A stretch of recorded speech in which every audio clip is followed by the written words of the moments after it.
todos, a todas, agradecerles nuevamente la participación, el crecimiento que ha tenido la red en el último tiempo. Yo creo que se ha sostenido en base al interés y a la realización de actividades, pero también al compromiso que cada uno ha asumido desde su lugar por su interés en estos temas de calidad, pero también por su compromiso institucional.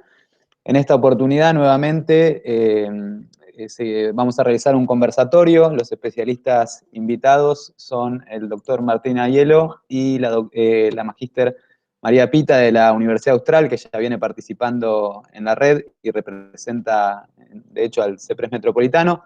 La idea es mantener este esquema que venimos realizando desde el comienzo, de por un lado lo más organizativo, que tiene que ver con la gestión cotidiana de nuestras áreas, y por otro lado el interés académico, más ligado a la investigación, si se quiere, de las políticas de aseguramiento de la calidad en Argentina. Y bueno, un poco el tema que nos interesa, que es la internalización, perdón, de esas políticas en nuestras instituciones. No habíamos conversado respecto de un orden. No sé si querés comenzar, Martín, con la presentación, o María, como les parezca mejor. Como ustedes crean necesario. No te escuchamos, María, creo que estás... No, me parece bien que empiece Martín. Bien, perfecto. Te escuchamos, Martín, entonces. Hola, yo tenía preparado un PowerPoint, pero no sé si es muy engorroso, si están acostumbrados o no. Si no, se los mando después. Lo puedo hacer sin PowerPoint, como quieran. No, está habilitada la presentación, Okay. no hay problema. Mi idea era poder... a ver, ahora me encuentro en la nueva versión del Meet como compartir. Fíjate pero que hay una flechita abajo sí. que dice presentar ahora. Sí. Esto, voy a poner primero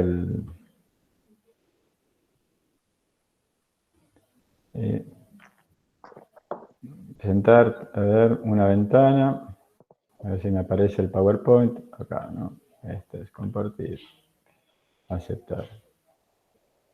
Creo que ahí lo están viendo, ¿no? Ahí lo vemos, sí. Bien. La idea original que habíamos charlado con Wesendao y con Graciela también es, digamos, hacer como un panorama sobre, no solamente de Argentina, sino de los distintos países de la región, que nos permitan ver, digamos, aspectos conceptuales y hacia dónde está yendo la evaluación y el aseguramiento de la calidad y qué desafíos tenemos para la gestión y la evaluación de nuestras instituciones y de nuestros programas. Para eso, para mí es importante mencionar, bueno, cuáles son los orígenes. Muchos de ustedes ya sabrán, pero para mí es importante encontrar que hay dos orígenes distintos de cómo llega la evaluación y el aseguramiento de la calidad a América del Sur y América Latina.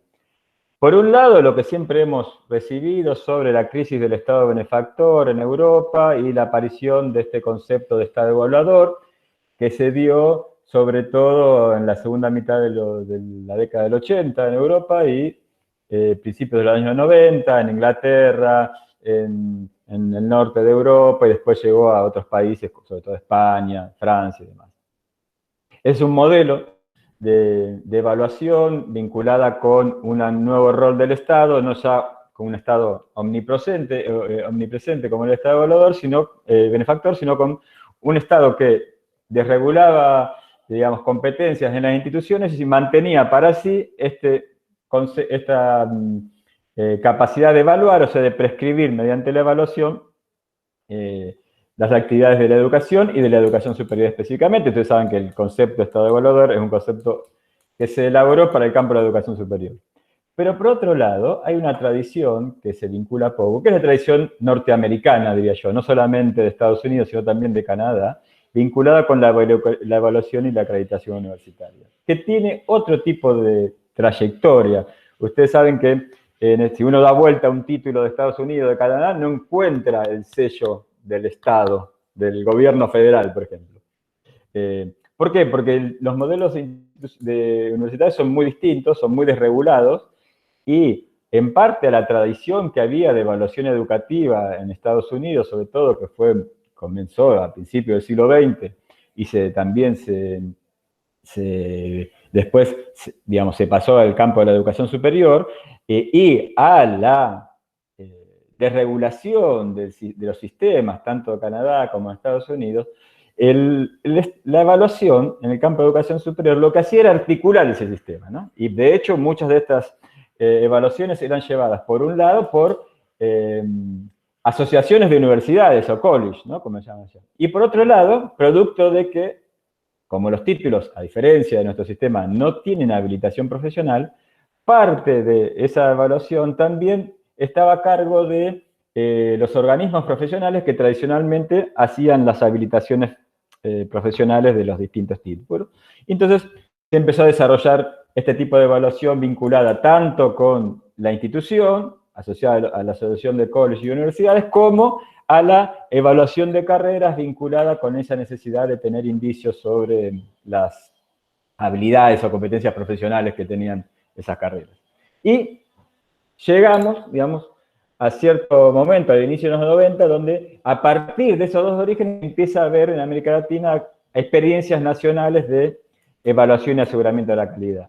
En este marco, un sistema que era más bien europeo, al querer entrar en lo que era el área del libre comercio de Estados Unidos, empieza a vincularse mucho más con el sistema norteamericano y empieza a desarrollar México en los 90 primeras acciones para vincular la educación superior y la calidad de educación superior con los modelos norteamericanos, como fue en México a partir del año 90, la Comisión Nacional de Evaluación de la Educación Superior. En Brasil, ustedes saben, Brasil, que tenía digamos, la primera universidad brasilera es de la segunda década del siglo XX, porque antes había institutos superiores que eran jesuitas y no estaban habilitados para ser universidades, pero en los años 60, Brasil cambia su modelo universitario, digamos, se asocia a un modelo más americano, departamentalizado, fomenta mucho la investigación, crea una comisión, que ya creo que todos la conocen, la CAPES, ¿no? La coordinación de la formación del personal de nivel superior, sobre todo para hacer cursos de posgrados para académicos, y en marco de ese desarrollo, que fue ya a partir de los 80, la CAPES empieza a acreditar programas académicos de posgrado, que fue uno de los insumos que utilizó el sistema argentino posteriormente, ¿no? Y por otro lado, ya otro modelo a partir del año 93, donde empezaron a desarrollar lo que se llamó el PAYUB, el Programa de Evaluación Institucional de la Universidad Brasileña, con un modelo más vinculado a la evaluación institucional, más similar al que nosotros entendemos a la evaluación institucional, empezó a ver esas dos actividades.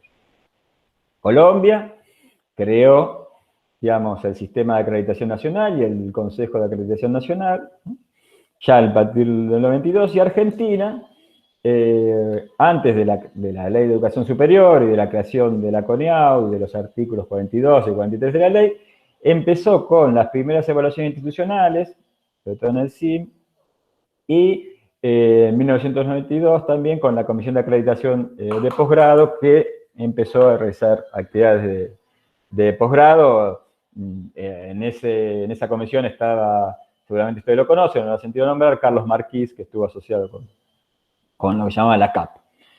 Lo que podemos encontrar es que ya a partir de estas experiencias hay leyes, normas asociadas que vinculan, que son específicamente de evaluación o seguimiento de la calidad, o dentro de esas normas están artículos, como en el caso de Argentina, y la creación de estas agencias, que son organismos, digamos, propios, que antes no existían, son nuevos organismos propios. No todos los sistemas hay, por ejemplo, en Uruguay no hay una agencia, se está discutiendo la creación o no de una agencia, pero en la mayoría de los sistemas empieza a haber estos organismos o agencias que son organismos nuevos dentro de la política de educación superior y de la regulación del nivel, digamos, ¿no?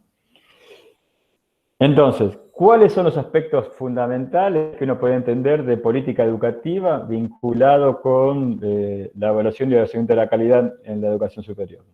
Uno, la crisis del Estado, este nuevo surgimiento del Estado evaluador que incorpora un nuevo tipo de regulación pública, ¿no? No quiere decir que antes el Estado no regulaba o no evaluaba, sino que hacía de un modelo que se llama técnicamente ex ante, o sea que uno sigue funcionando para nosotros, por ejemplo, en las carreras que no son de grado, que no son del artículo 42, y que uno tiene que enviar al ministerio a controlar la propuesta de carrera, Pero es una evaluación ex ante. Cuando se autoriza, después, ya está, ¿no?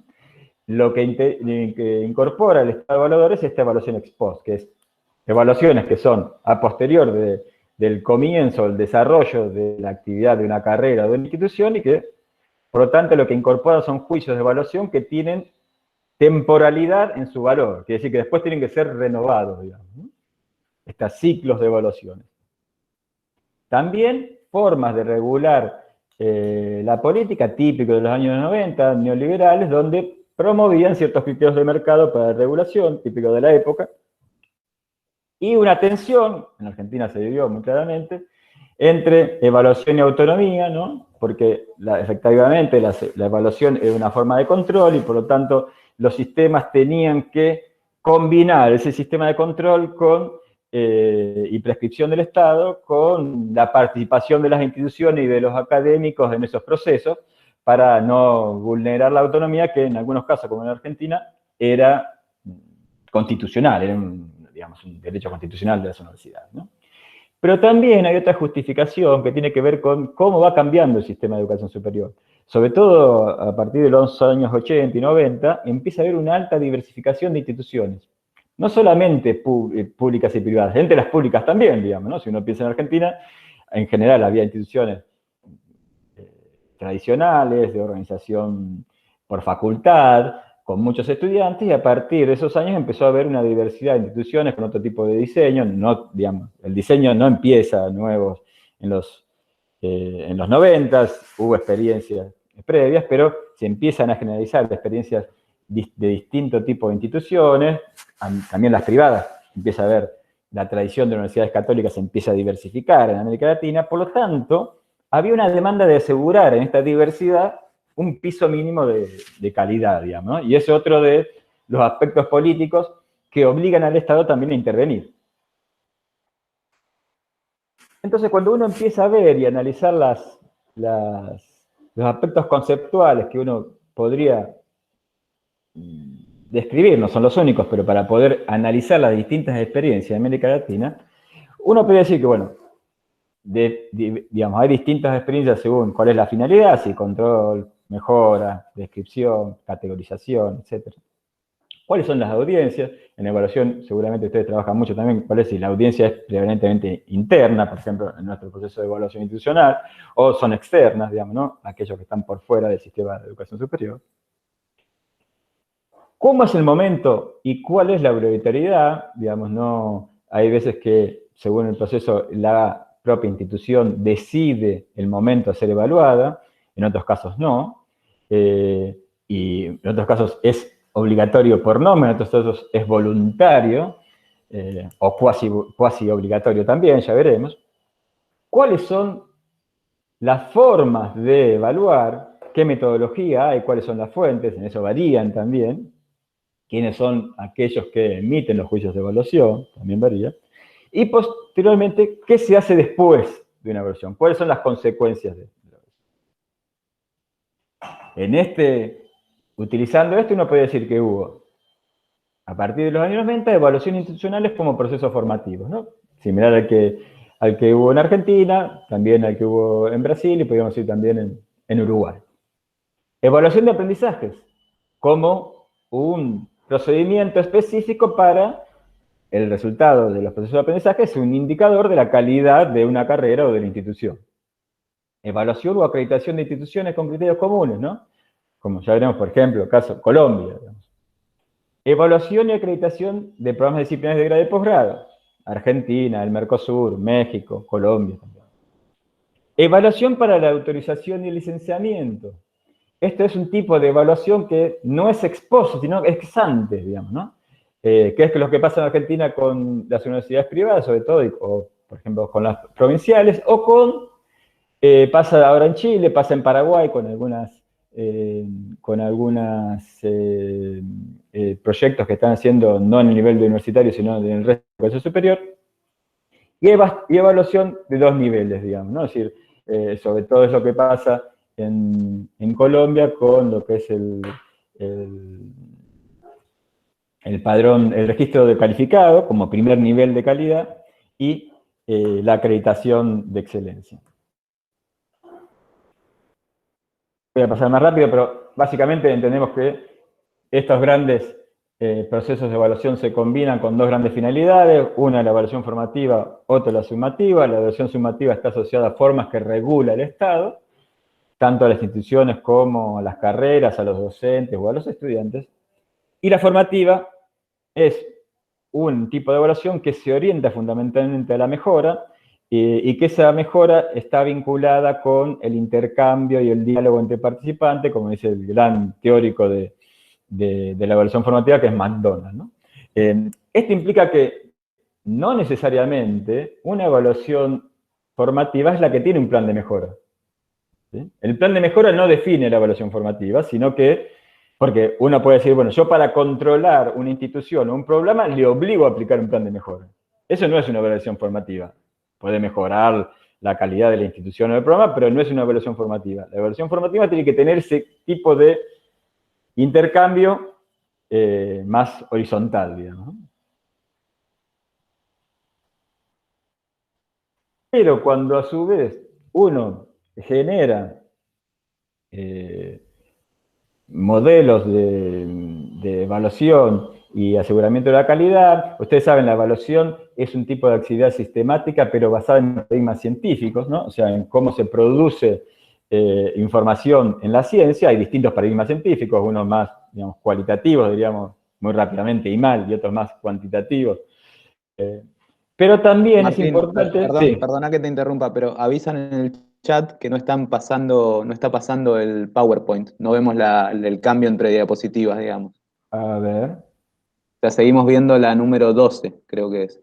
Sí, sí, pero está bien la 12, ¿eh? Ah, ok, perfecto, perfecto. Sí, sí. Perfecto. Si está la 12, es perfecto. Bien.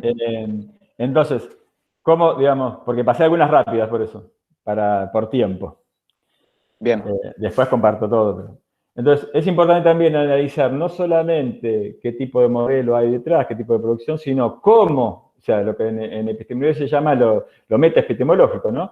Cómo se generan y quiénes generan los problemas de evaluación, ¿no? ¿Por qué? Uno, claro, es, por ejemplo, no es lo mismo una acreditación que se impone del Estado o una acreditación, por ejemplo, en el caso de cómo comenzó la acreditación en Perú, es porque las facultades de medicina tradicionales querían acreditar las carreras de medicina porque había empezado a aparecer muchas carreras de medicina de baja calidad de nuevas universidades. Entonces, es distinto el origen de cómo se empieza a evaluar y, por tanto, el proceso es distinto. Quiénes y cómo se genera el problema, quiénes generan los criterios de evaluación, eso ya para Argentina lo tenemos bastante claro, quiénes y cómo no evalúan, digamos, y cuáles son las consecuencias que se tienen al respecto. Entonces, si uno ve en las experiencias actuales, ya a partir del siglo XXI, tenemos que hay en México, por ejemplo, se generaron, digamos, a partir de la COPAES también en el 2000, la CONAEVA y los CIES, que generan un modelo de acreditación sumamente normativizado, donde hay agencias disciplinares y una agencia generalista que controla, digamos, el proceso que las agencias disciplinares desarrollan, que se promueve mucho la investigación y el posgrado, se evalúa muy positivamente, y que es cuasi obligatoria. ¿Qué quiere decir? Normativamente no es obligatoria, pero tener un programa o una institución acreditada implica una serie de financiamiento que hace cuasi obligatoria la acreditación, ¿no? O sea, si yo no acredito un programa, pierdo recibir una serie de fondos muy importantes para financiar mi carrera, ¿no? Y a su vez tienen lo que se llama estándares normativos. ¿Qué significan los estándares normativos? Estándares que estipulan, básicamente cuantitativos, que estipulan niveles de accesos a criterios de calidad. Es decir, bueno, yo para acreditar una carrera tengo que en la dimensión digamos, personal docente, tengo que pasar ciertos criterios mínimos. ¿Sí? Ellos tienen como 3 niveles de criterios, ¿no? Es decir, cierto criterio mínimo, por ejemplo, cantidad de profesores o porcentaje de profesores con título de PhD, o de publicaciones, etcétera, etcétera, etcétera, etcétera, ¿no? Entonces son lo que se llama estándares normativos. En Brasil hay una tensión muy importante digamos, con tres elementos importantes. Por un lado, el modelo de acreditación de posgrados por categoría, ¿no? que hay, que es muy importante asociado a la sistematización de CAPES. El sistema, como, digamos, reconoce a CAPES como agencia específica dentro del modelo del Sistema Nacional de Evaluación y acredita los posgrados con las categorías de acreditación, obligatorio. Digamos, los procesos de evaluación de la calidad, ¿no? Dentro del SINAES, que incorpora, por ejemplo, la evaluación institucional, pero también procesos de evaluación de aprendizaje, como es el ENADE, ¿no? El examen del desempeño de estudiantes, que se hace tipo el 60% de la carrera, ¿no? Más o menos, ¿no? Entonces hay una tensión entre procesos de evaluación formativa, procesos de acreditación de posgrados académicos, ¿no? Lo que ellos llaman estricto sensu, los profesionales, los lato sensu no se acreditan, y indicadores de evaluación vinculados con aprendizaje de estudiantes. En Argentina ya sabemos, y digamos, hay otra experiencia, por ejemplo, lo que decíamos en Colombia, donde hay dos modelos distintos con estándares también normativos, registro calificado para un primer nivel de aseguramiento de la calidad y acreditación para otro nivel, en general son optativas pero bastante normativizadas, ahora se está modificando un poco el sistema. La CNA en Chile también que tuvo modificaciones, sobre todo en los últimos 5 años, producto de ciertos procesos, pero que también hay distintos tipos de agencias en Chile que acreditan programas e instituciones. El caso específico de UDELAR, donde ustedes saben que es una república dentro de la República del Uruguay, la Universidad de la República, y bueno, que tiene mucha autonomía y hace evaluaciones institucionales de carreras hacia su interior, pero por otro lado, las carreras que están dentro del Arcosur hacen procesos de acreditación en el marco del Arcosur, y también hay procesos de evaluación para la oferta de las universidades privadas, ¿no? Igualmente las universidades privadas en Uruguay, a diferencia del resto de América Latina, recién ocupan creo que 5 o 6% de la cantidad de estudiantes, y son 5 o 6 instituciones, ¿no?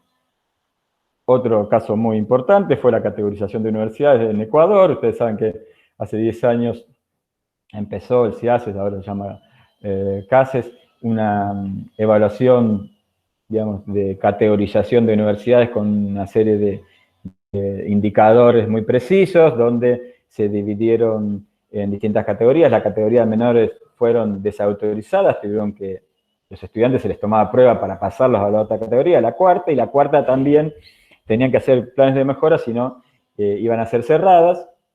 Ahora esto, a partir del anterior gobierno, digamos, se reformó un poco, pero están volviendo a hacer evaluaciones más, digamos, institucionales y acreditaciones, con no tanta, digamos, rigurosidad en las consecuencias, pero ha tenido ese tipo de consecuencias, digamos, de depuración del sistema.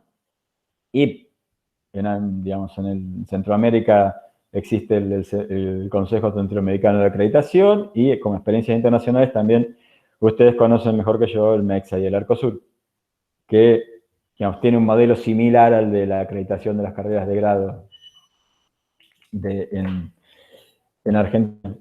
¿Qué podríamos, como una primera visión crítica del sistema para discutir, qué podríamos mencionar? En América Latina, y digamos, parecido a lo que pasa en Argentina también, hay una prevalencia de modelos basados en estándares. Y uno puede decir, en Uruguay es menos fuerte, hay un poco de experiencia en Brasil y en Argentina, pero en general los otros tipos de evaluaciones están vinculados con o acreditaciones de carreras de grado, o se llama evaluación institucional, pero en realidad la evaluación institucional no está basada en estándares. Entonces, a veces normativamente se llama evaluación institucional, pero tiene estándares previos, ¿no? Por lo tanto, son evaluaciones de instituciones o de carreras basados en estándares previos, por lo tanto, no adaptados a las necesidades propias de cada carrera o de institución, sino a la del sistema. Eso hace también que haya una debilidad en desarrollos de evaluación vinculados con lo que se llama calidad como pertinencia, o sea, como necesidad de respuesta a las necesidades propias de la institución y de su contexto, porque estos estándares, entre otras cosas, se llaman estándares porque son comunes a las unidades que van a ser evaluadas, por lo tanto trascienden los contextos, ¿no? Lo que tiene de positivo, que trasciende el contexto, tiene debilidad que no se adecua tanto a la calidad como pertinencia. Obviamente, como decíamos, hay un rol muy importante de las agencias de evaluación que, a pesar de muchas discusiones, se han podido establecer como agentes con un rol muy importante dentro de la regulación del sistema. Vuelvo a repetir, el sistema quizá que menos desarrollado tiene, creo que hay en casi todos los países hay agencias, excepto en Uruguay, aunque se está discutiendo, ¿no? Desde hace bastante tiempo, pero hay una propuesta. Y, digamos, y hay una crítica, de cierta forma, eso se puede mencionar, por ejemplo, un texto de Díaz Barriga, muy tradicional, pero también que se puede mencionar en Argentina, a la crítica curricular a los estándares disciplinares. Quiere decir que los estándares disciplinares lo que hacen es, sobre todo cuando tienen contenidos mínimos asociados, digamos, diseñan curricularmente las carreras, y eso tiene digamos, una consecuencia directa que, si quieren, después lo podemos discutir para el caso de Argentina. Digamos, ¿no? También hay una visión muy mecánica en algunos sistemas, por ejemplo, el caso claramente es el caso de Ecuador, sobre cómo cambian y se gestionan las universidades y las unidades académicas de las universidades. Es decir, bueno, si yo pongo un resultado de la evaluación, cuando eso entra a la gestión institucional, eso es mecánicamente así se aplica, y por lo tanto, eso se tiene que volver a medir en tanto tiempo para ver cómo este círculo funciona. En general, las universidades son mucho más complejas y la toma de decisiones en las universidades es mucho más compleja, y esa forma mecánica de cómo cambian y cómo se gestionan las universidades no es tan así, digamos, ¿no? Hay muchos más intereses negociados, y eso implica que uno tenga que no ser tan rígido en ver el seguimiento de los procesos de cambio mediante evaluaciones. Y no tanto en Argentina, pero sí, por ejemplo, en México o en Colombia y en Chile, hay mucha prevalencia en cómo se evalúa la investigación, o sea, cómo pesa la investigación y la docencia de posgrado vinculada con la docencia, sobre todo de grado, o de pregrado, como le llaman sobre todo al grado en el área del Pacífico. Y eso tiene, en muchos casos, consecuencias con el financiamiento, como decíamos en el caso de México. Entonces hay una tendencia a que la evaluación lo que hace es orientar mucho las actividades de los académicos de las instituciones a financiar la investigación y la docencia, porque así consiguen fondos para la investigación de posgrado para la docencia de posgrado y la investigación, y generan como un círculo donde el área más masificada, que son ciertas áreas de grado, se ven, digamos, en situación desventajosa. Y finalmente, quisiera mencionar ciertas tendencias, ¿no? Bueno, por un lado, algo que pasa en Paraguay, creo que con uno de los pocos sistemas que, ahora estoy viendo una noticia también en España que quieren reformar la educación y quieren incorporar eso, es que la necesidad de incorporar a todo el sistema de educación superior, no solamente el universitario, ¿no? Ustedes conocen mejor que yo la ley de educación superior, dice educación superior, pero después regulan la universidad, ¿no? No el resto del sistema.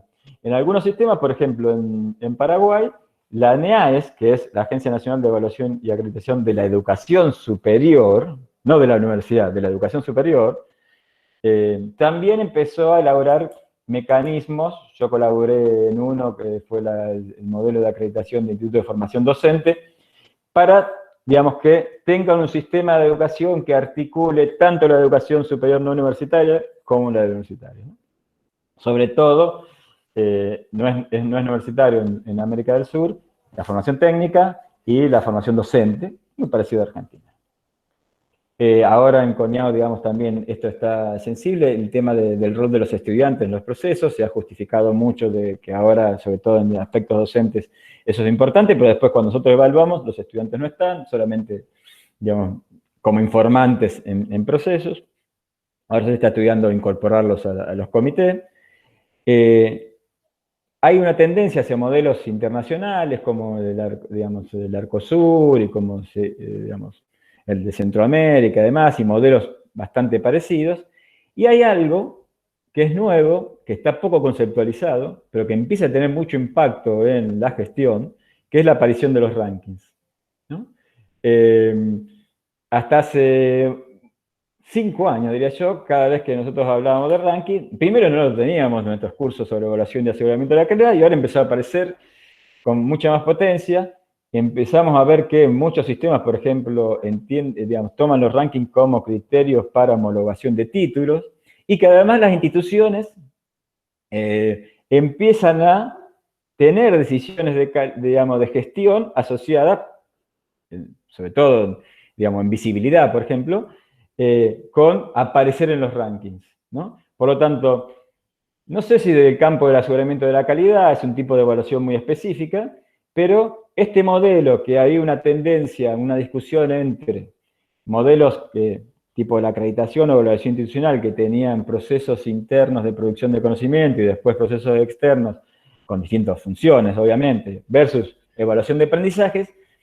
Ahora hay otro modelo de aseguramiento de calidad que empieza a hacer ruido y que tenemos que empezar a entender qué pasa con eso, que son los modelos de los rankings, que no se hacen ni en América Latina algunos, sino que se hacen en Inglaterra, en China, etcétera, etcétera, ¿no? Pero que empiezan a tener influencia en las actividades de gestión universitaria, ¿no? Para no extenderme en el tiempo, ya creo que me pasé. Hasta ahí mi presentación. Espero no haberle quitado mucho tiempo a María. Y cualquier cosa, después cuando terminamos, seguimos discutiendo. Perfecto, muchas gracias Martín por la presentación, muy interesante. La idea es, luego de la presentación de María, abrir una ronda de intervenciones, preguntas que cada uno quiera realizar o que esté interesado. Vamos a enviar, como siempre, la grabación y también les pido a ambos el envío de la presentación para poder remitirlo a los correos de quienes estamos participando. Te escuchamos, María. Un segundo, estoy tratando de compartir. No hay problema. Siempre tenemos paciencia para los temas técnicos porque a todos nos puede pasar. Yo soy muy mala para peor. No sé cómo tengo que hacer. Ahí está, ahí está. ¿Pero qué estoy mostrando? Ah, no, ahí había empezado y se salió.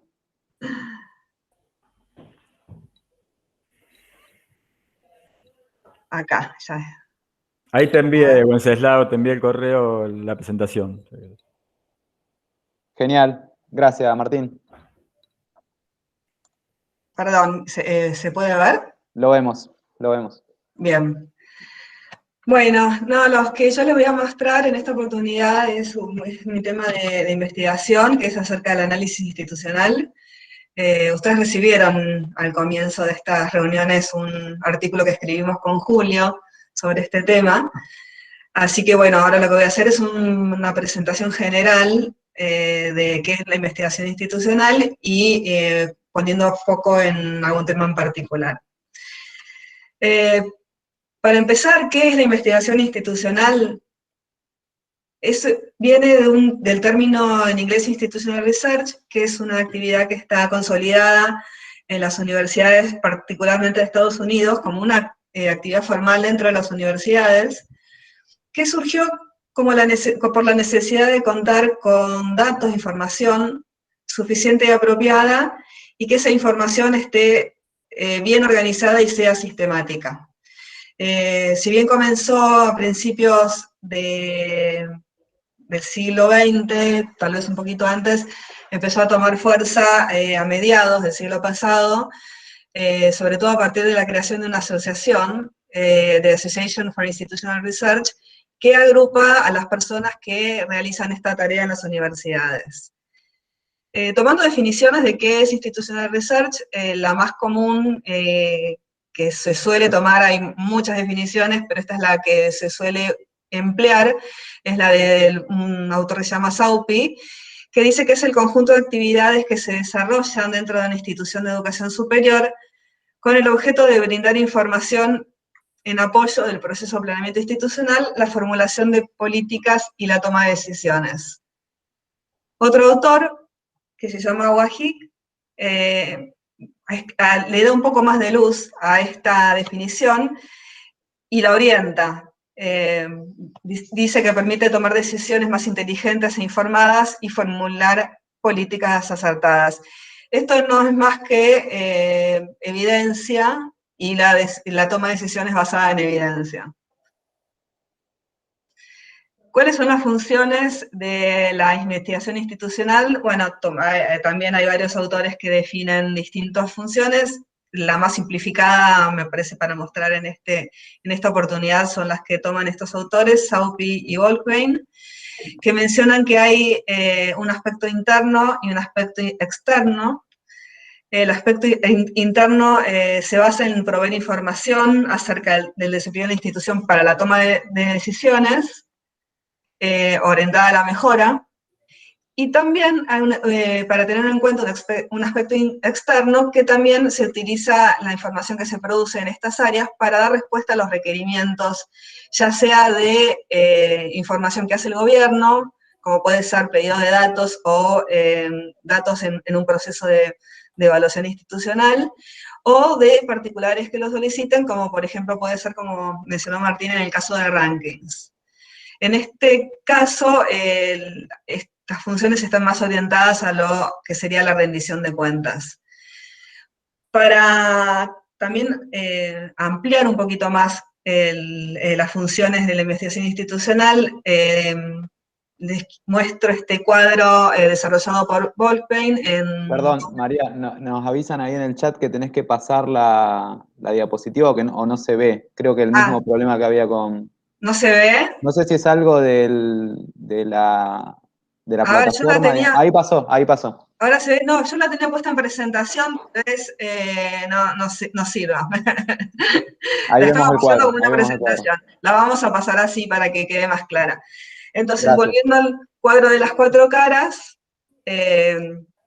define las funciones de acuerdo al propósito que que asume la investigación institucional, y el rol que tiene dentro de la organización.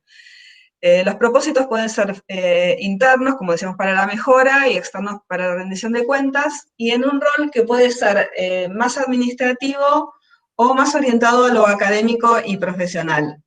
Entonces, dentro de la primera opción, Institutional Research la llama como autoridad informativa, o sea, como el área que provee de información a la institución, y en un aspecto más académico y profesional, vinculado más a lo que es el análisis de la información, o no solamente brindar información, sino realizar y trabajar esos datos.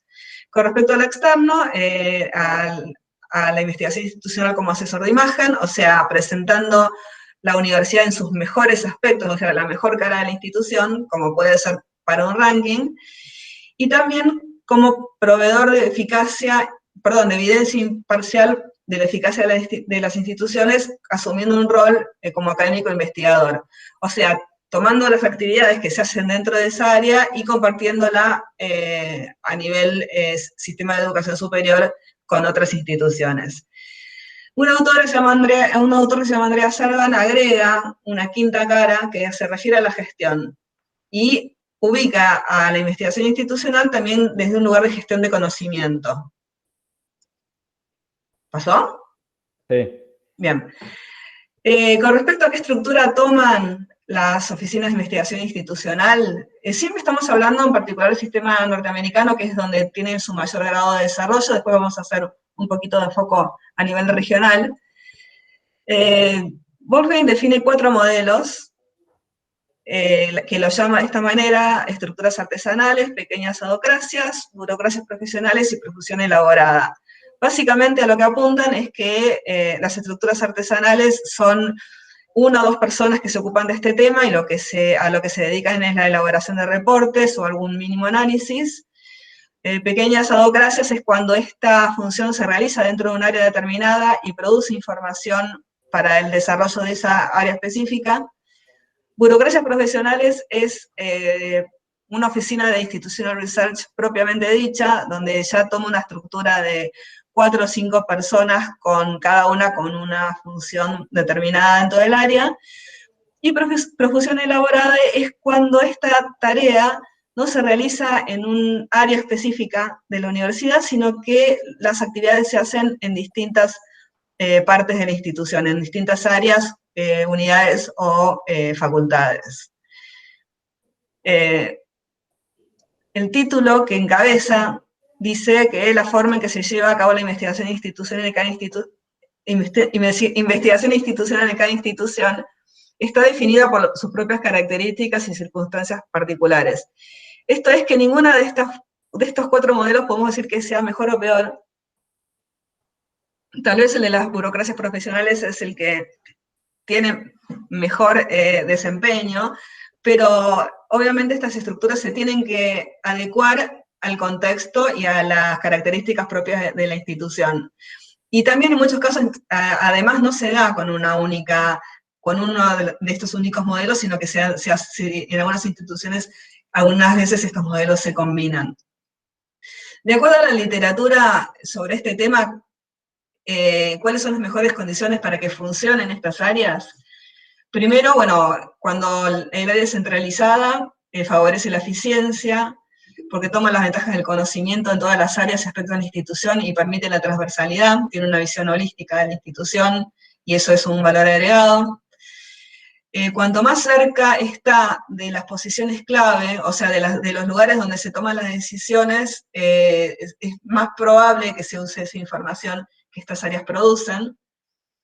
Y después, por otra parte, que pueden tener diferentes nombres, pueden estar ubicados, o sea, tener distintas dependencias dentro de la institución, pueden depender directamente del rectorado, en general dependen del área de asuntos académicos.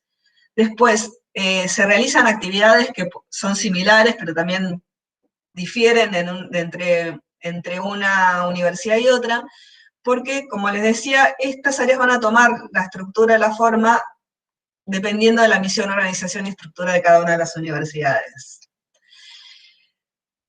Bueno, esta diapositiva la quería mostrar en etapas, tenía un movimiento, pero la vamos a simplificar. Un tema muy importante que tiene que ver con cómo se lleva adelante la investigación institucional tiene que ver con las personas que lo hacen. Si nosotros vemos en el cuadrado gris la definición de la Association for Institutional Research, que es la que reúne a los investigadores institucionales de los Estados Unidos, no habla de actividades ni de conjunto de actividades, sino que lo que hace referencia es a la profesión. Es una profesión multidisciplinaria que se basa en técnicas, etc. Pero llama a la investigación institucional profesión. Y este es el rol que ha tomado en los Estados Unidos las personas que hacen esta actividad, que incluso se capacitan y existen actividades específicas para el buen desempeño en este rol. ¿Qué tiene que tener? Volviendo al gráfico que ustedes pueden ver acá, para poder entender el perfil que tiene del investigador institucional, tomamos un modelo de círculo de gestión de la información, desde el momento que esa información se recoge, pasando por la estructuración, el análisis y luego el uso de la información. ¿Quiénes participan de ese proceso? Por un lado, los que tienen la información, que puede ser mismo un sistema de información o el que gestiona el sistema de información, el gestor de la información o usuario, que es el que va a recibir esa información y la va a utilizar en la gestión y en la toma de decisiones, y aparece un rol que es el de broker o productor, lo llama Howard, que es el que va a procesar esa información y el que va a hacer que esa información que se genera a partir de la recolección y almacenamiento de datos hasta que esa información es utilizada y aprovechada para la toma de decisiones, ese procesamiento de la información para poder hacer ese proceso de transformar datos en información. Y todo lo que pueda aportar con respecto al análisis de esa información para que le sea útil al que la va a usar. Se dice que es un rol facilitador, o sea, broker o intermediario, y transforma y analiza los datos y les da un significado en el contexto de las necesidades de la gestión. Por eso esta persona, que es el intermediario, broker, tiene que conocer, por un lado, de dónde sale la información, cómo sale, a qué apunta esa información, y por otro lado, saber para qué la va a usar el destinatario. Y con esa visión transformar los datos en información. De acuerdo a Wolfgang, que es uno de los que más ha estudiado este tema de investigación institucional, por eso está citado muchas veces, esa persona tiene que reunir determinadas características para cumplir bien con su función.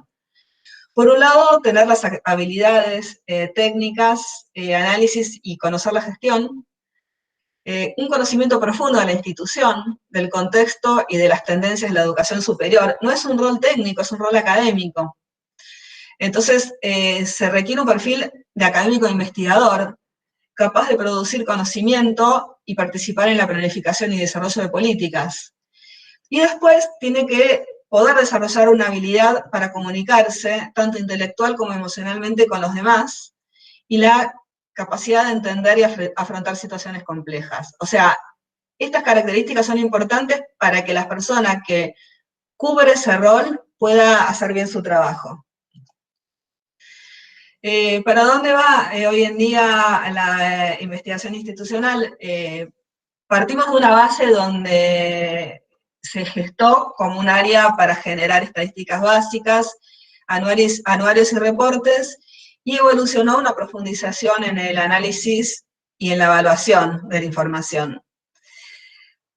Actualmente las últimas tendencias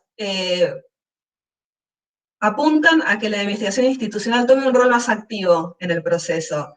O sea, no cumple un rol reactivo, o sea, estar esperando una demanda puntual, sino que pueda generar información valiosa también por su propia iniciativa.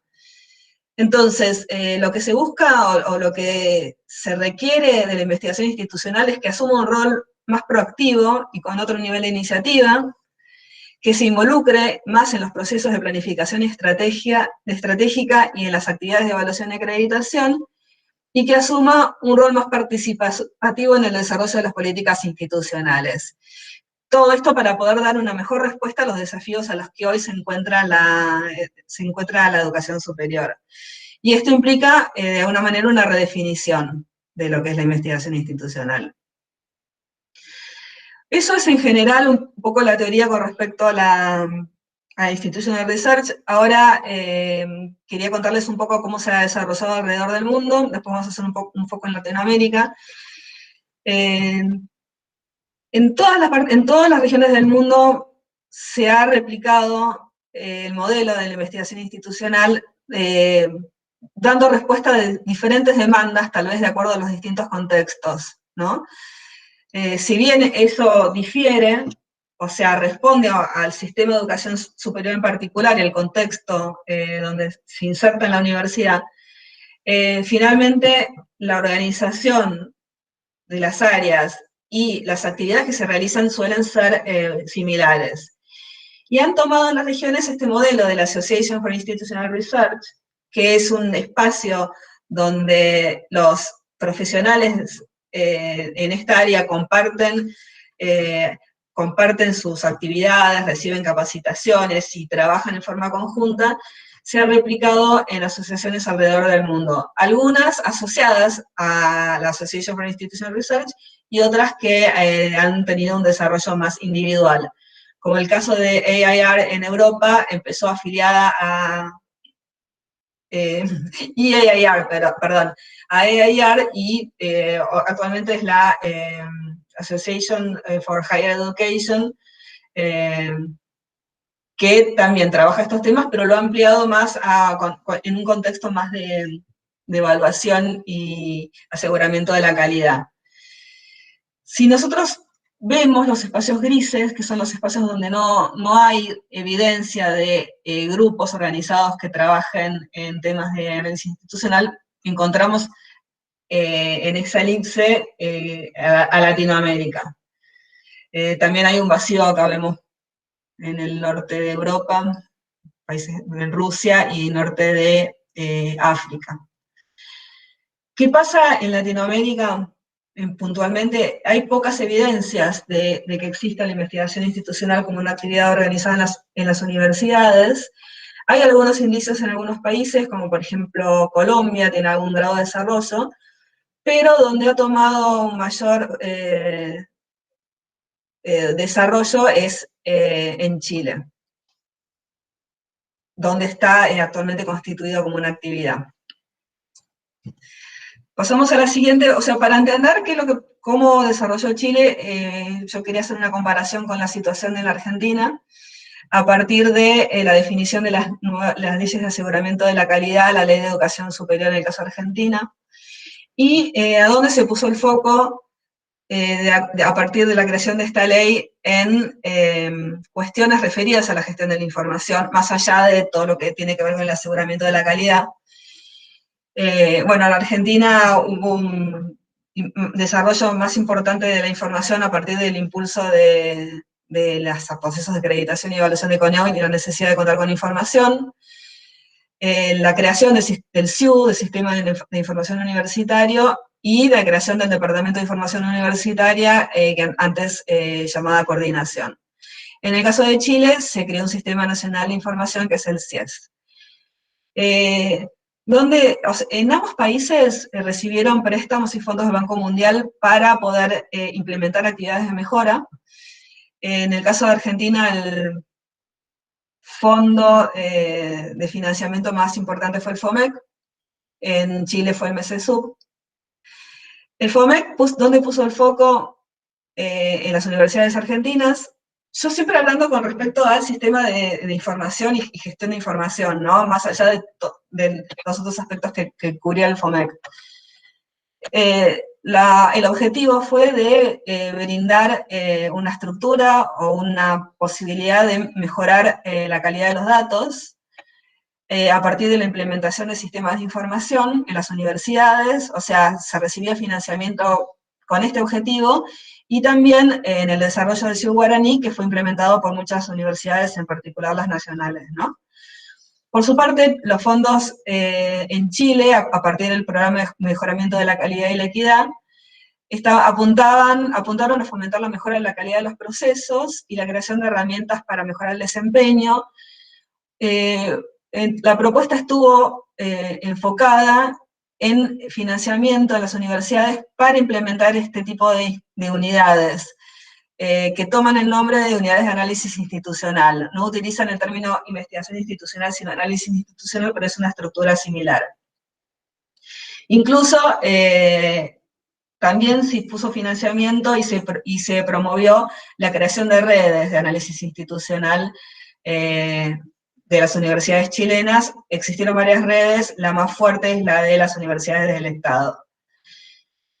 ¿Cuál es el resultado a partir de esta implementación, o sea, de cómo se avanzó con respecto a la mejora de la calidad de la información en los dos países?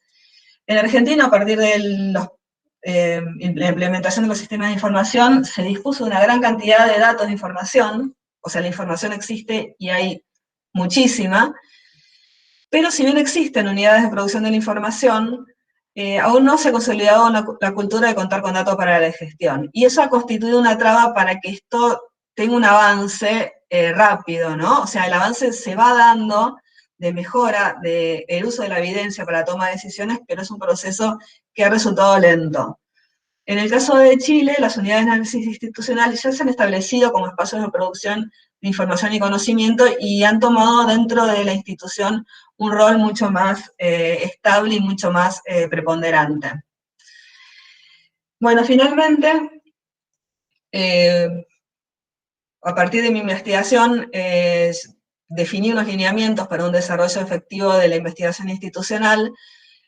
Yo creo que es una actividad que está desarrollada y está probada y está difundida alrededor del mundo, que puede darle luz a nuestras universidades, y podemos tomar, si bien no podemos tomar exactamente el modelo, tal vez podemos tomar algunas características que pueden ser valiosas y pueden ser un aporte. Entonces, 5 lineamientos principales. Primero, que la implementación de la investigación institucional tiene que tener un propósito de generar información valiosa para la gestión. No es posible implementar las actividades de investigación institucional de manera efectiva sin el apoyo del liderazgo. O sea, para poder generar, para que lo que genere el área de investigación institucional sirva o sea útil, tiene que haber un compromiso de la gestión de incorporar la evidencia en el proceso de toma de decisiones.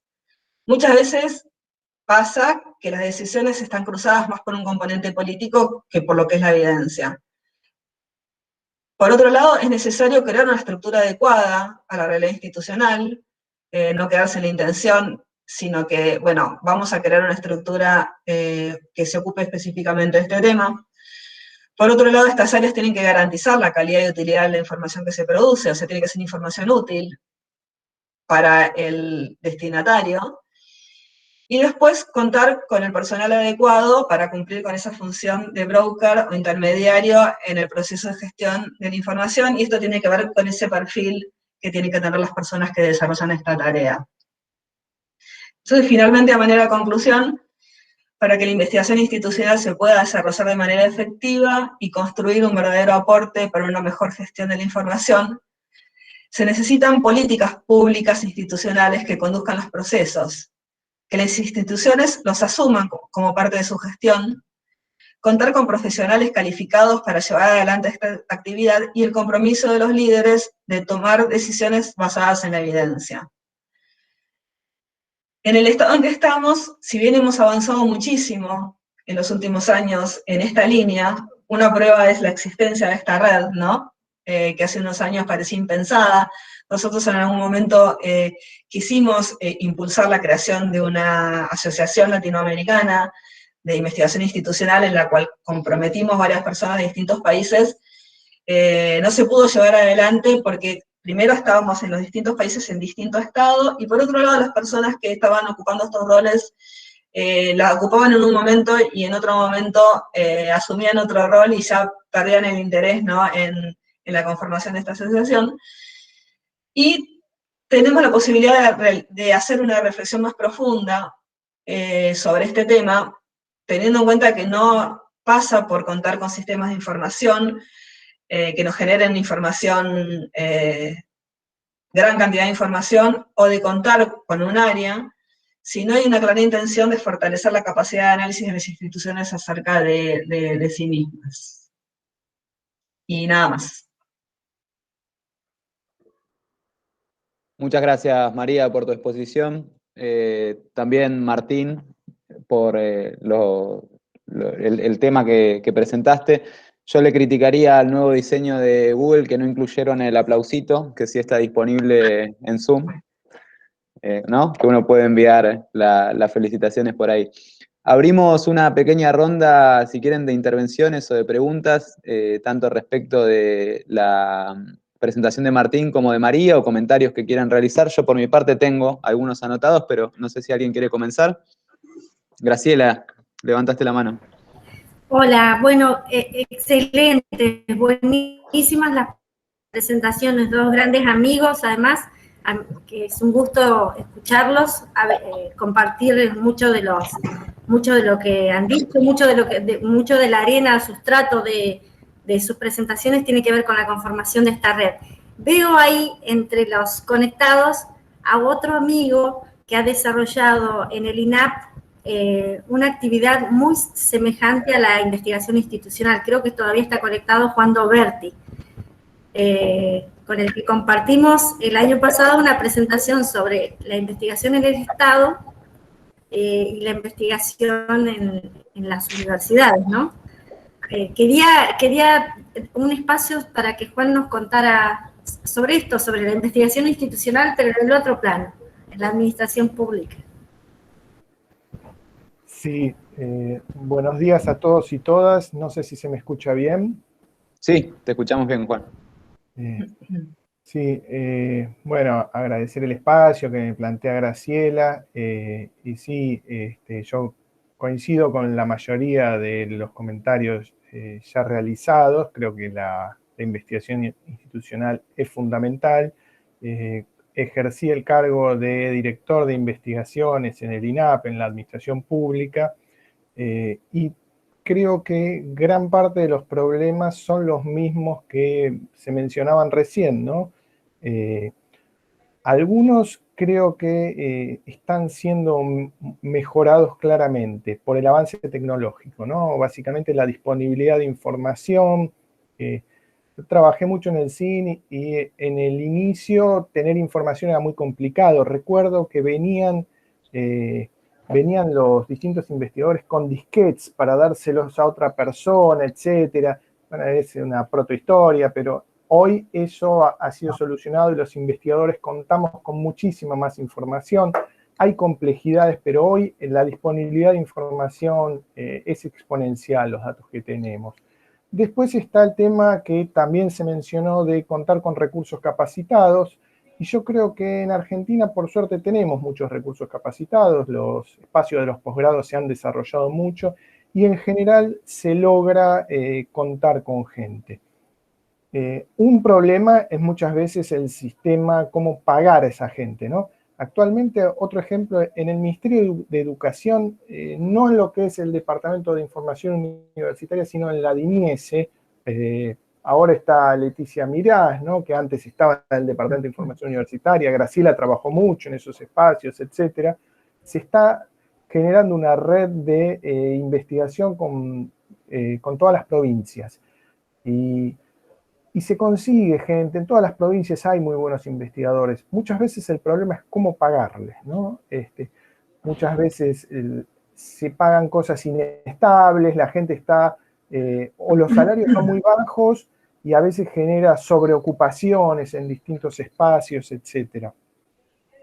Y el otro tema fundamental que recién también fue mencionado es que después eso se utilice, ¿no? Muchas veces se dispone de información, pero eso, la utilización de los decisores muchas veces es subóptima. Muchas veces, por ejemplo, en las universidades, los rectores no lo utilizan. El CIU muchas veces desarrolla sistemas con mucha información y después se los instala a los rectores, pero los rectores no lo utilizan. A veces se hacen sistemas para dummies, ¿no? Que haya que tocar solo un botón, pero en general tenemos un problema. Algunos rectores sí los utilizan. Está claro, en Río Negro, Juan Carlos utiliza todos y hay otros casos donde también. Pero en muchos casos los decisores son reacios a tomar los informes de investigación con toda su potencialidad. Otro problema muchas veces, y esto a veces duele decirlo, pero que hay espacios de investigación que se han tomado a veces como espacios para los rectores cuando no renuevan sus cargos en las universidades, ¿no? Generar una unidad de investigación para un ex rector, a veces planificación e investigación, y es más un espacio para dar un cargo que para realmente utilizarlo para como un apoyo para la gestión. En el caso del INAP, tratamos de trabajar mucho con la información, pero también trabajar mucho con la difusión de la información. Muchas veces hay muy buenos investigadores, muy buena investigación invisibilizada. Yo creo que los espacios como estos, los webinares, los seminarios, congresos que ahora estamos aprendiendo a hacer a la distancia, las publicaciones y la difusión de la información también es un tema central. Los investigadores en general somos malos para el marketing y eso lamentablemente es un problema porque hay mucha investigación que no está llegando a los espacios de decisión. Sin embargo, como una nota final y optimista, creo que hay mucho más desarrollo de la investigación hoy que en el pasado. Los que trabajamos hace más de 30 años en la administración pública, en la universidad, notamos que hay un avance, un beneficio, hay más espacios y creo que esto se va a profundizar, ¿no? Bueno. Muchas gracias, Juan. Muchas gracias, Juan, por los comentarios. Sí, Graciela, perdón. Yo tenía una pregunta para Martín, que a lo mejor para situarlo en una opinión, ¿no? ¿Qué problemas se observan en la actualidad con el modelo de definición de estándares que hay en Argentina, ¿no? ¿Cómo se definen los estándares el cómo y quiénes participan, ¿definen luego problemas en las prácticas de evaluación? ¿Vos considerás que ocurre eso? Gracias por la pregunta, saludos a Juan. Si hubiera sabido que venía Juan, no venía, pues no, es un amigo y que me ayuda mucho en mi trabajo día a día. Yo pienso que hay un problema en el modelo digamos, hay muchos problemas que, digamos, la evaluación tiene que revisarse, porque si uno dice que los procesos de académicos y de gestión se tienen que revisar mediante evaluación y la evaluación no se revisa, digamos, tiene que cumplir con ese criterio. Digo. Yo pienso que en Argentina, para mí, el problema más grave está en la acreditación de carreras de grado, por una cuestión curricular. O sea, el modelo asociado a estándares curriculares con el famoso, digamos, inciso A o B o 1 o 2, que es el contenido mínimo curricular, y asociado a prácticas profesionales, también, ¿no? Porque entonces piensen que en otros sistemas que hay, no, digamos, no está asociado a esas prácticas profesionales porque tienen otro tipo de habilitación externa, distinta, genera, digamos, ciertas rigideces en el modelo curricular, por ejemplo. Uno, ya, de dos criterios. Uno es que los criterios de acreditación están solamente en carreras de 6 años, de largas, ¿no? De 4 o 5 años. Y hay problemas con aquellas carreras cortas que hacen articulación curricular, ¿no? Uno de los problemas que hubo en los últimos años fue cuando se incorporó la carrera de enfermería, ¿no? Que tenía muchos estudiantes en complementaciones curriculares, porque es digamos, la carrera de enfermería está dentro de este sistema binario, ¿no? Con mucha formación en el sistema profesional no universitario y con otra en la universidad, pero minoritaria. Se necesitan muchos enfermeros y hay muchos, creo que hay 30.000 o 40.000 estudiantes en complementaciones curriculares, digamos, ¿no? Entonces, el modelo curricular solamente es para carreras de 4 años. Y además, uno entendería que curricularmente los últimos 2 años de enfermería no serían, digamos, no serían lo mismo que las complementaciones curriculares, ¿no? Porque ustedes saben que en los últimos años hay mucha práctica profesional. La práctica profesional que necesita un estudiante que está solamente en la universidad en 4 años es distinta de aquel que se formó técnicamente, trabajó, porque tiene un título habilitante, y volvió a la universidad. Entonces necesita otro tipo de práctica también. Es distinto lo que necesita. Sin embargo, el modelo solamente aprueba eso y hay problemas normativos. La SPU tiene problemas normativos, la Dirección de Gestión Universitaria, para ver qué hacemos con los estudiantes de complementación curricular, ¿no? Creo que eso es un problema. Y otro problema es la prescripción curricular, sobre todo en carreras de ciencias sociales, ¿no? Funcionó bastante bien en carreras que son de ciencias exactas, lo que Troller diría, esas tribus académicas que Becker y Troller dicen, esas tribus académicas donde hay acuerdos epistemológicos y métodos epistemológicos. En las ciencias humanas y sociales, por definición, no hay acuerdos, por lo tanto, generar contenidos mínimos es más difícil. Y eso se vio, por ejemplo, en mi visión en psicología, digamos, decir, bueno, y los contenidos mínimos no eran mínimos, eran de máxima la cantidad de contenidos mínimos que hay en psicología, y eso hace que... Pero por otro lado está asociado al problema de las competencias profesionales.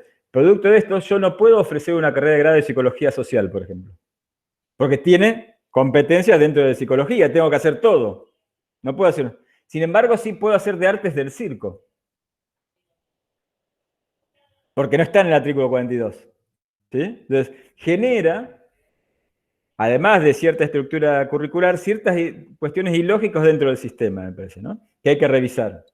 Por ejemplo, sería totalmente... Además que hay ciertas incomprensiones, ¿no? Por ejemplo, ustedes saben, en psicología hay ciertas carreras que son de origen psicoanalítico lacaniano, que no desarrollan psicología evolutiva. Sin embargo, la competencia profesional que tienen para ser, digamos, peritos psicológicos en procesos judiciales, en que otras cosas, en abuso de menores, y no están formados para eso, porque, digamos, tienen otro tipo de desarrollo conceptual, digamos, ¿no? Yo pienso que esa situación tendría que reverse, porque ha sido pensada para un tipo de carreras y ahora hay un límite en ese otro tipo de carreras, y que a su vez tiene el límite de que podemos generar estándares disciplinares para todo, digamos, ¿no? ¿Qué hacemos con el resto de las carreras de grado? ¿No nos preocupamos? ¿No las evaluamos? Ese sería mi comentario. Yo pienso que es uno de los niveles donde más hay que revisar, digamos. Ahora, el CIM está llamando esto es un aviso, el CIM está llamando a discusiones sobre distintos aspectos para discutir una posible reforma de ley de educación superior. Creo que en este mes se va a reunir por el tema de acreditación. Y ustedes saben, entre otras cosas, yo trabajo en una revista que se llama Pensamiento Universitario, que había creado Pedro Croch, y que ahora con Lucas, con su hijo, estamos revitalizando, y en el próximo número vamos a dar, en parte sobre estas cuestiones, un lugar para una discusión, entre otras cosas, sobre cuestiones de evaluación y acreditación universitaria.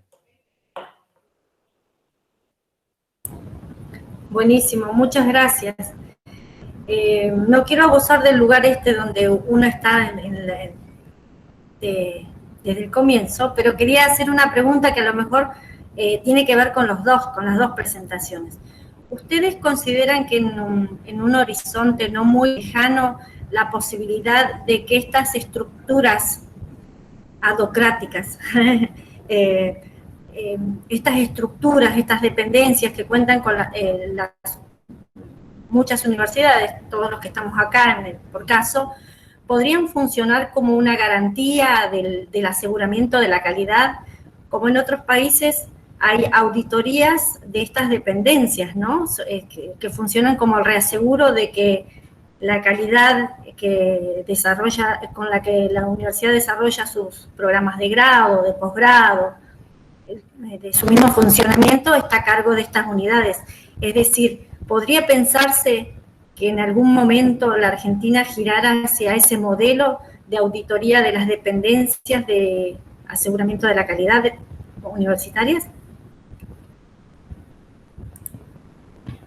¿Se entiende? La experta es María. Yo solamente voy a decir, bueno, hay una tendencia, digamos, a descentralizar ciertos modos de control, producto que, entre otras cosas, el problema es la gestión de toda la información, y a veces una agencia única es difícil de hacer eso, ¿no?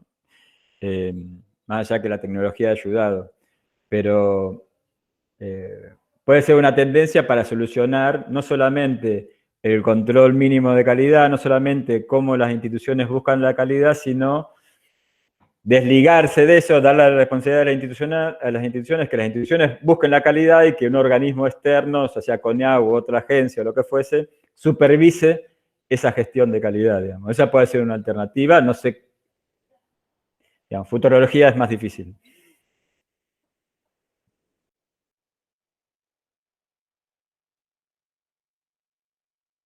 No se escucha, me parece. Yo no escucho.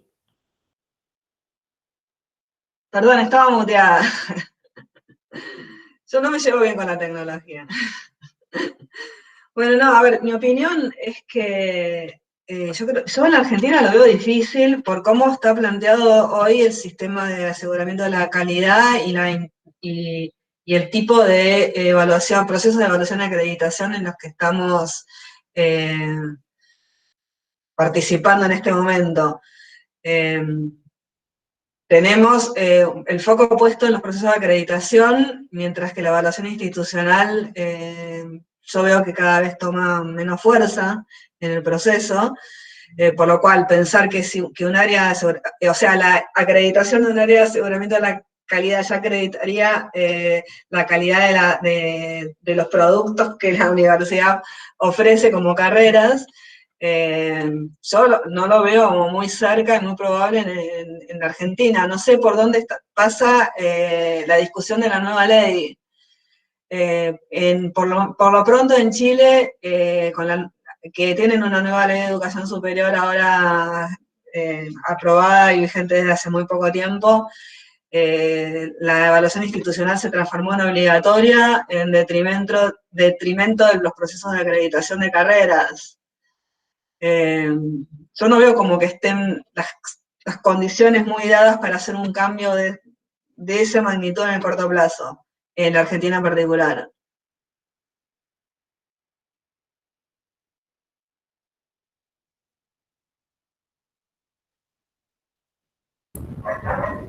Bueno, muchas gracias. Es una tendencia, no quiere decir que sea en el corto plazo haya evidencia de que se pueda llevar a cabo, pero pareciera que es así, ¿no? La cantidad de títulos que hasta el momento está acreditando CONEAU, ¿no?, de grado, superan los 300, imagino. Cuando se incorporen los profesorados, si se llegara a incorporar los profesorados, va a ser un stock de títulos para acreditar más que importante, ¿no? La otra es la opción, pareciera ser el tema de las agencias disciplinares, que también en eso hay bastante evidencia. Sí, sobre todo el modelo mexicano, digamos, ¿no? Sí. Que originalmente yo entiendo que la ley que prevé agencias privadas pensaba en ese modelo, no sé. Después Claro. el desarrollo fue para ese lado. Bueno, no sé si alguien más tiene preguntas. Wenceslao, aprovechamos al profesor Ayelo.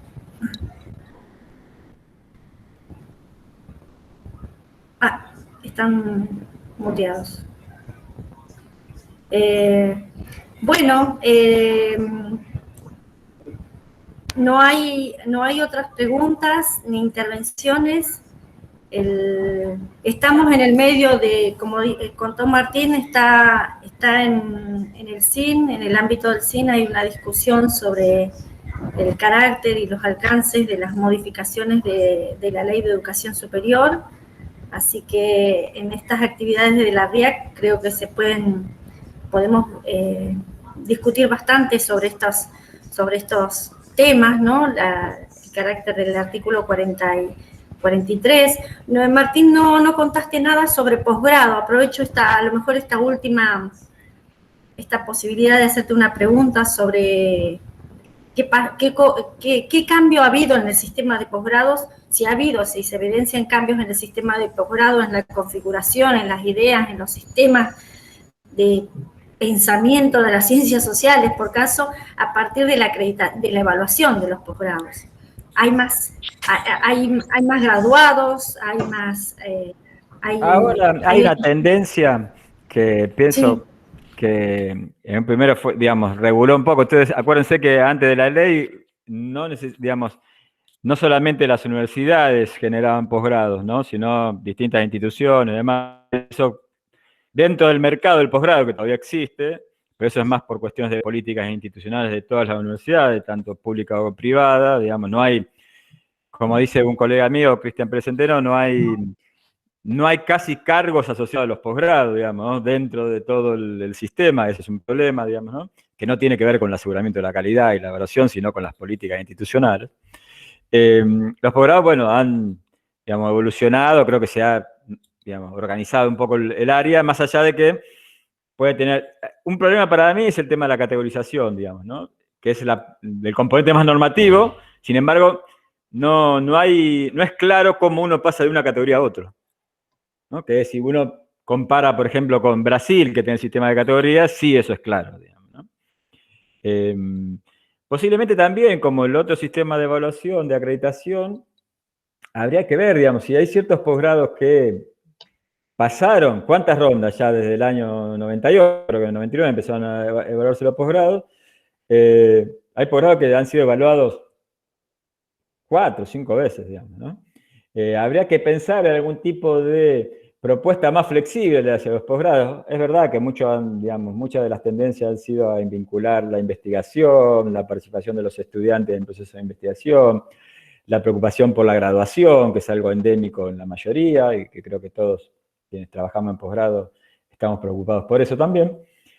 Podríamos empezar a pensar en aquellos que ya tienen más éxito, en ver, digamos, que tengan más libertad, como algunos sistemas como el americano, para poder plantear ellos mismos criterios que deberían ser evaluados en las siguientes rondas, digamos, ¿no? En el sentido como, si ya el control de la calidad básico está asegurado a partir de 2 o 3 procesos de acreditación, darle la posibilidad al posgrado para que elija qué nivel quiere mejorar y promocionar, en orden de que sea evaluado en un proceso externo también, digamos, ¿no? Y eso ya, digamos, teniendo confianza después de cierta cantidad de rondas de evaluación, darle la confianza para que oriente parte de su proyecto académico hacia un aspecto, internacionalización, vinculación con el medio. Otro tema es, sobre todo en los posgrados profesionales, que fue el cambio que hubo en la resolución de hace 10 años, son profesionales pero siguen siendo evaluados por académicos, digamos, ¿no? Entonces, eso también puede ser una inconsistencia, ¿no? Que debería, dentro de la normativa, no digo que todos sean profesionales, ya sé que en muchos casos los académicos, como tienen una dedicación muy baja, también desarrollan actividades profesionales, pero, bueno, se podría prever que alguno de los miembros del tribunal sea miembro del campo profesional, digamos, ¿no? Que tenga esa visión de hacia dónde se lo va a hacer formar, digamos, ¿no? En otros países ha sucedido eso también. Buenísimo, muchas gracias. Había en algún momento que a lo mejor en los próximos años hubiera la posibilidad de la acreditación solamente de los doctorados, por caso. Ese es otro tema también, ¿no? Que vos mencionaste muy bien, Graciela. En Brasil, si uno busca, por ejemplo, yo trabajo en el campo de educación, si uno busca doctorado en educación acreditado, hay uno solo. Quiere decir, ¿cómo? ¿No hay doctorados en educación acreditado? Sí, pero se acredita todo el ciclo. Se acredita el programa de maestría y doctorado juntos, ¿sí? Y eso a veces, digamos, cierta burocracia de seguir el proyecto, ¿no? Es decir, bueno, el proyecto de especialización, el proyecto de maestría, son tres cosas distintas. Muchos sabemos ya que en el día a día tampoco son tres cosas distintas. Y uno tiene un programa de formación, por ejemplo, en un área, en educación, en arte, en lo que fuese, y acredita ese programa. No quiere decir que tampoco pueda acreditar la maestría independientemente o el doctorado independientemente, pero acredita ese programa. Y es lo que pasa, por ejemplo, en Brasil, digamos. Y creo que eso también es adecuado, ayudaría a articular los dos niveles, digamos, de maestría y doctorado, etcétera, etcétera.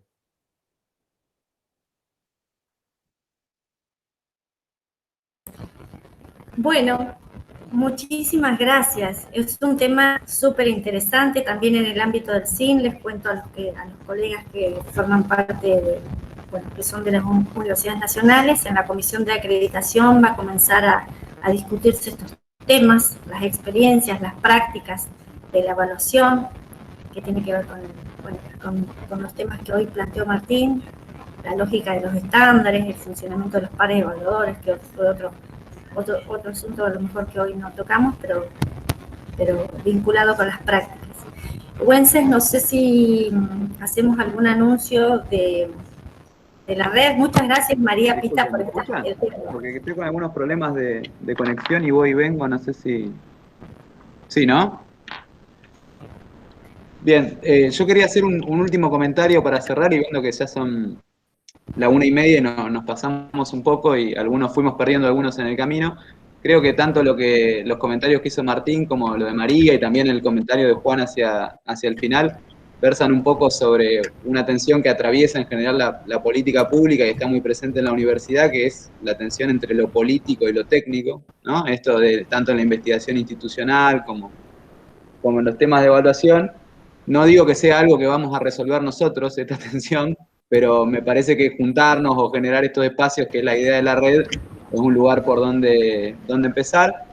La idea nuestra es continuar con estas actividades. Agradecemos nuevamente a Martín y a María por las presentaciones que prepararon y también seguir en lo que tiene que ver más con lo organizativo de la red, realizando una reunión de las representaciones regionales la semana que viene. Falta definir todavía la representación de algunas regiones, pero bueno, entendemos que eso no es un escollo para avanzar en relevamientos u otro tipo de acciones que nos habíamos planteado. Yo por mi parte, más que conforme con la exposición, agradecer nuevamente la participación de todos y de todas.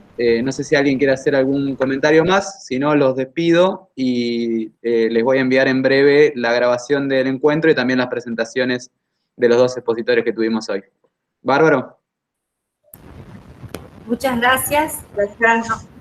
Bueno, muchas gracias a todos. Gracias a todos. Gracias, Juan. Gracias, Martín. Gracias, María. Amigos de la red. Nahue, un beso. Gracias. Chao, muchísimas gracias. Hasta luego.